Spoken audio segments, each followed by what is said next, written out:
Welcome दोस्तों, मैं हूं आपका अपना फार्मासिस्ट अवधेश कुमार। मैं मेडिसिन से रिलेटेड सारी जानकारी आप तक पहुंचाता हूं, वो भी सिंपल वे में। साथ ही साथ अगर ये मेरा वीडियो आपको फ़ायदेमंद लगे, जानकारी अच्छी लगे तो जाके लाइक भी कर दीजिए। साथ ही साथ अपने फ्रेंड को शेयर भी कर दीजिए ताकि वो भी आपके जैसे अवेयर हो सके मेडिसिन के बारे में, सारी जानकारी वो भी ले सके। तो जल्दी से जाके अपने फ्रेंड को भी शेयर कर लीजिए। तो चलिए बिना देर लगाए आज का जो मेडिसिन है उसके बारे में आज हम आपको जानकारी दे दें। तो आज मैं लेके आया हूँ आप लोगों के लिए एर्लोटिनिब का टेबलेट। एर्लोटिनिब जो मार्केट में अलग अलग ब्रांड नेम से अवेलेबल है, जैसे ट्रासिवा, एर्लोनेट, एर्लोसिप, और भी अलग अलग कंपनियां अलग अलग नाम से बनाती है। ये मोस्टली मार्केट में 100 और 150 यानी 100 एंड 150 mg में अवेलेबल है।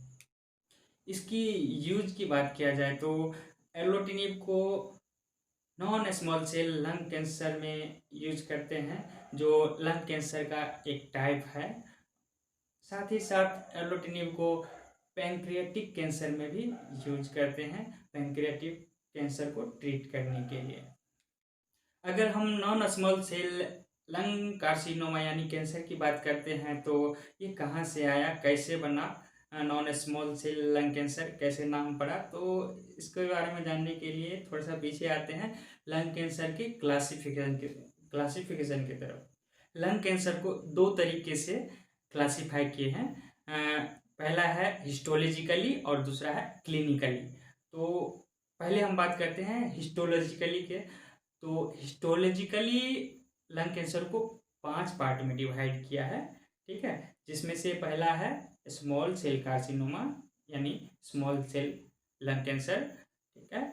दूसरा है स्क्विमस सेल कार्सिनोमा, तीसरा लार्ज सेल कार्सिनोमा, चौथा एडिनो कार्सिनोमा, पांचवा जो है वो कंबाइन में है, एडिनो और स्क्विमस सेल कार्सिनोमा के कंबाइन में होता है। अगर हम बात करते हैं क्लिनिकली, तो क्लिनिकली लंग कैंसर को दो पार्ट में डिवाइड किया गया है। जैसे कि मैं अभी हिस्टोलॉजिकली 5 टाइप का बताया था, उसी 5 को दो ग्रुप में डिवाइड कर दिया गया है क्लिनिकली। तो जैसे कि आप मेरे हाथ में देख रहे हैं 5 उंगली है, ठीक है। 5 में तो 4 लगभग में एक ग्रुप में लग रहा है और पांचवा एक ग्रुप से अलग लग रहा है, ठीक है। तो पांचों को मैंने टाइप बताया था, ठीक है। तो उसी में अब दो ग्रुप में डिवाइड करना है, ठीक है। तो ये 4 एक जैसे लग रहा है, एक ग्रुप में भी लग रहा है, तो इसको अलग कर लेते हैं, और ये सबसे अलग है तो इसको अलग कर लेते हैं।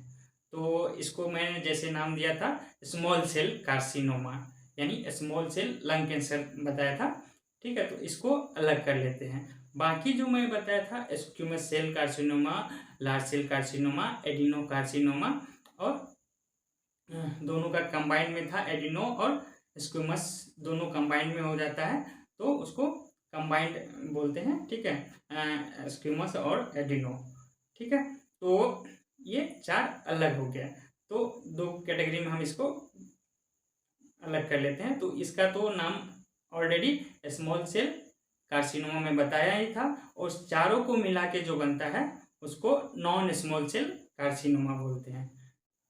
पता है ये चारों मिलके ये स्मॉल सेल कार्सिनोमा को अलग काहे कर दिया है, पता है?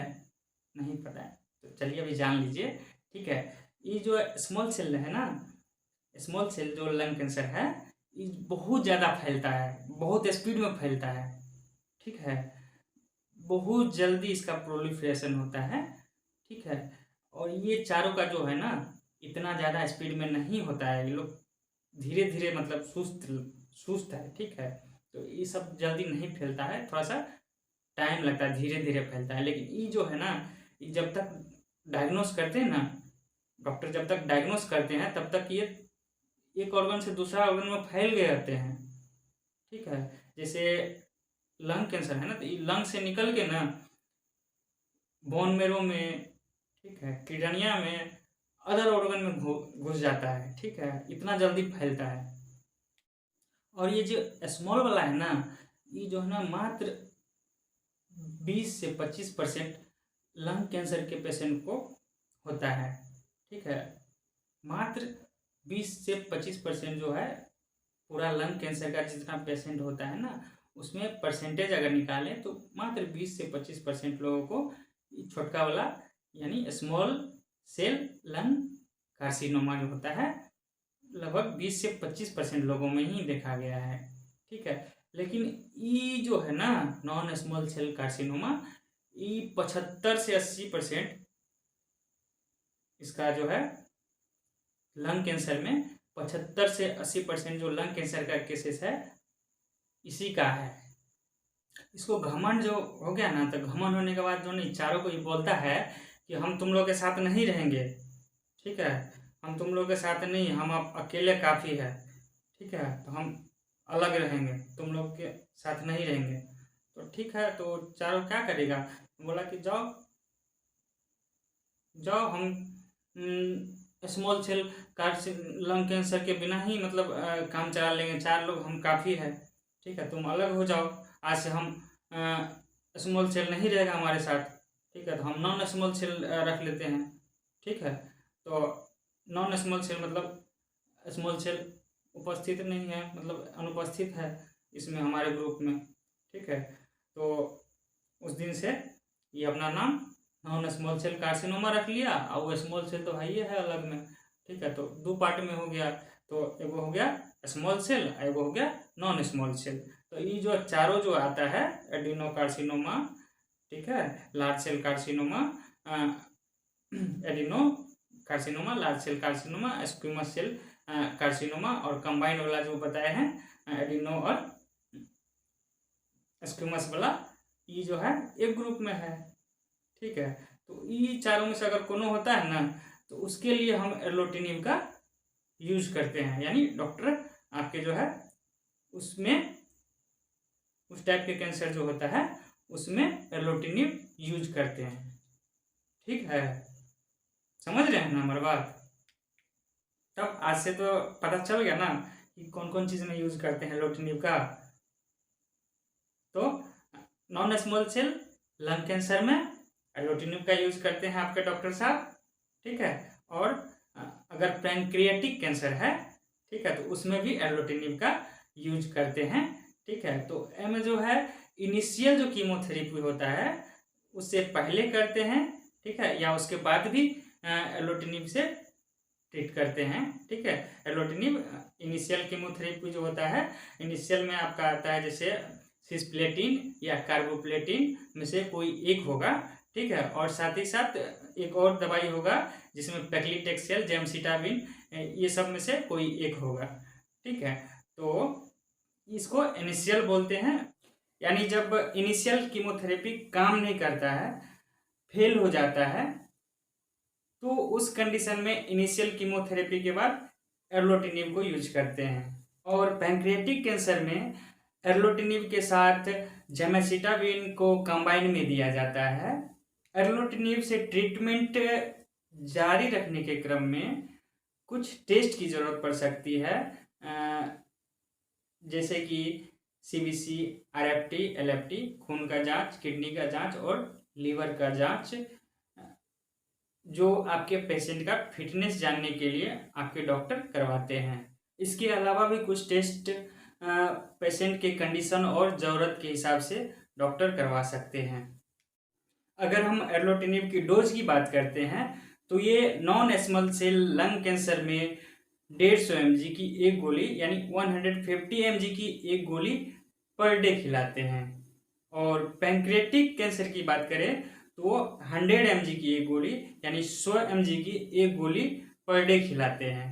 अब बात आती है इसको कब लेना चाहिए, कौन सा टाइम इसके लिए सेफ होगा, कौन सा टाइम में इसको खाएंगे तो बहुत अच्छा इफेक्ट, बहुत अच्छा रिजल्ट मिले। तो इसको खाने का सही समय है सुबह, आप जब नाश्ता करते हैं, ब्रेकफास्ट करते हैं, तो ब्रेकफास्ट से 1 घंटा पहले, ठीक है, मिनिमम आधा घंटा तो होना ही चाहिए, ठीक है, 1 घंटा पहले आप ले सकते हैं, ये आपका सही टाइम है। और इसके अलावा आप ब्रेकफास्ट के 2 घंटा के बाद ले सकते हैं। अगर आपको हार्ट बर्न यानी सीने में जलन हो रहा है, इंडाइजेशन यानी खाना नहीं पच रहा है, साथ ही साथ पेट का अल्सर है या गैस बन रहा है, तो इन सब कारणों की वजह से अगर आप ओवर द काउंटर मेडिसिन ले रहे हैं या फिर आपके डॉक्टर इन सब वजहों के लिए कुछ मेडिसिन प्रिस्क्राइब किए हैं, जैसे एंटासिड में म्यूकेन जेल, डाइजिन जेल, साथ ही साथ H2 ब्लॉकर में रेनिटिडिन, सिमेंटिडिन, रेनिटिडिन जो एसिलॉक के नाम से मोस्टली मिल जा रहा है मार्केट में, साथ ही साथ प्रोटॉन पंप इनहिबिटर में पेन 40 जो आता है पेंटोपराजोल का टेबलेट, वो आप ले रहे हैं। सुबह में खाना खाने से पहले आपको प्रेफर किया गया है, तो दोनों को एक साथ नहीं ले, एर्लोटिनिब और इन सब दवाइयों में से किसी को भी एक साथ नहीं ले। अगर इन सब में से किसी भी दवाई के साथ आप एर्लोटिनिब को खा रहे हैं तो आपके पेट के अंदर जाके, स्टमक के अंदर जाके एर्लोटिनिब का एब्जॉर्प्शन को इफेक्ट कर सकता है, जिसकी वजह से एर्लोटिनिब की एफिकेसी यानी एर्लोटिनिब की गुणवत्ता जो होती है वो कम हो सकती है, जिसके वजह से एर्लोटिनिब की काम करने की जो क्षमता 100% होती है वो हो सकता है कम हो के 60%, 50% या 70% हो जाए, जो हमें 100% चाहिए वो नहीं मिल पाएगा। ठीक है, तो इस वजह से कभी भी इन सब दवाओं को एर्लोटिनिब के साथ नहीं लें। अगर आप इन सब दवाओं को सुबह खाली पेट खा रहे हैं यानी ब्रेकफास्ट करने से पहले खा रहे हैं तो एर्लोटिनिब को पहले नहीं खाएं। जब भी अगर ये दवाई खा रहे हैं तो एर्लोटिनिब को हमेशा आप नाश्ता करने के 2 घंटे बाद वाला रूटीन को फिक्स कर लें। कृपया करके एर्लोटिनिब को क्रश करके, चबा के यानी कुचल के या चबा के नहीं खाएं। अब बात कर लेते हैं कुछ कॉन्ट्राइंडिकेशन। अगर आप एक महिला हैं, आप एक माँ हैं और एर्लोटिनिब खा रहे हैं और आप सोच रहे हैं या प्लान कर रहे हैं ब्रेस्ट फीडिंग यानी बच्चों को दूध पिलाने का या बच्चों को दूध पिलाने का प्लानिंग कर रहे हैं, तो जब तक आपकी एर्लोटिनिब का थेरेपी ख़त्म नहीं हो जा रहा है तब तक आप स्तनपान यानी ब्रेस्ट फीडिंग नहीं करवाएं। एर्लोटिनिब की थेरेपी ख़त्म होने के मिनिमम 2 हफ्ते यानी 14 दिन, मिनिमम 14 से 15 दिन के बाद ही आप ब्रेस्ट फीडिंग करवाएं यानी स्तनपान करवाएं, बच्चों को दूध पिलाएं। साथ ही लीवर में प्रॉब्लम हो, किडनी का कोई प्रॉब्लम हो, पेट के अंदर यानी स्टमक का अल्सर हो, पेट के अंदर अल्सर हो, बॉयल इन्फ्लामेशन यानी पेट के अंदर इन्फ्लामेशन हो, किसी भी तरह का घाव हो पहले से, या किसी दवाई के साथ एलर्जी हो, किसी फूड के साथ या किसी अदर मेडिसिन या फूड के साथ एलर्जी है, तो आप दवाई लेने से पहले आप डॉक्टर से डिस्कस ज़रूर कर लें या आपके फार्मासिस्ट से या क्लिनिकल फार्मासिस्ट से डिस्कस ज़रूर कर लें इनके बारे में। एक क्वेश्चन जो माइंड में बार बार आती है कि एर्लोटिनिब को प्रेगनेंसी में ले सकते हैं या नहीं, या एर्लोटिनिब को लेते हुए प्रेग्नेंट होने का प्लान कर सकते हैं या नहीं, तो इसका जवाब है नहीं। प्रेगनेंसी के दौरान एर्लोटिनिब को लेना सेफ नहीं है, ये आपके अनबॉर्न बेबी पर इफेक्ट करता है, ये आपके अनबॉर्न बेबी के लिए सेफ नहीं है। या आपको पहले से एर्लोटिनिब की थेरेपी चल रही है और आप प्लान कर रहे हैं प्रेग्नेंट होने का, तो ऐसा ना करें, ये आपके लिए सेफ नहीं है। प्रेगनेंसी से बचने के लिए पर्याप्त कॉन्ट्रासेप्टिव यूज करें, जैसे कंडोम, डायफ्राम जो इजीली आपके मार्केट में अवेलेबल है, इसको यूज करके आप कम से कम एर्लोटिनिब का फाइनल जो डोज होता है उसके 2 हफ्ते तक प्रेगनेंसी को अवॉइड करें। अगर आप एर्लोटिनिब लेने के ड्यूरेशन में आप प्रेग्नेंट हो गई हैं तो अपने डॉक्टर को एक बार ज़रूर बताएं। अब बात करते हैं हम लोग इंटरेक्शंस की, यानी ड्रग इंटरेक्शंस की बात करते हैं। तो कुछ दवाई है जो एर्लोटिनिब के साथ लेने से आपस में इन दोनों का इंटरेक्शंस हो सकता है और जिसकी वजह से एडवर्स इफेक्ट देखने को मिल सकता है। तो कुछ दवाई का नाम मैं आगे बताने जा रहा हूँ।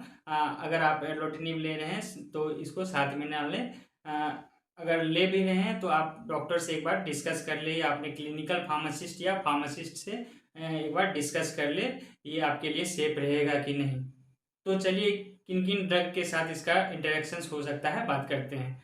तो मेनली जो हम हार्ट बर्न के लिए या गैस के लिए या पेप्टिक अल्सर के लिए या इंडाइजेशन के लिए जो ड्रग लेते हैं, जैसे antacid, H2 blocker, proton pump inhibitor से जो मेडिसिन देते हैं, जैसे एंटासिड से डाइजिन हो गया, म्यूकेंजिल हो गया, H2 ब्लॉकर से सिमेंटिडिन, डेंटिडिन जैसे एसिलॉक की गोली आती है वो दे रहे हैं, या प्रोटोन पंप इनहिबिटर में पेंटोपराजोल, इसोमेपराजोल, ये सब ड्रग जैसे पेंटोपराजोल होता है उसमें पेन40 दे रहे हैं। तो ये सारी ड्रग इंटरेक्शंस कर सकती है एर्लोटिनिब के साथ। साथ ही साथ हम फंगल इन्फेक्शन के ट्रीटमेंट के लिए कुछ मेडिसिन देते हैं, जैसे इट्राकोनाजोल, वोरिकोनाजोल, कीटोकोनाजोल एक्सेट्रा।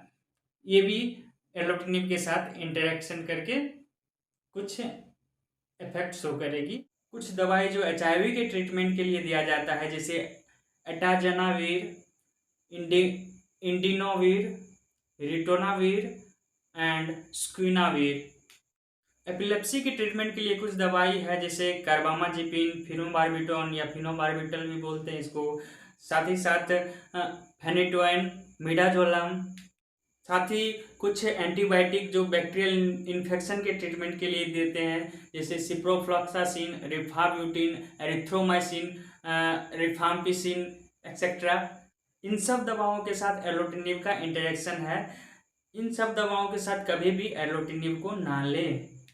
अब बात करते हैं एर्लोटिनिब की साइड इफेक्ट का।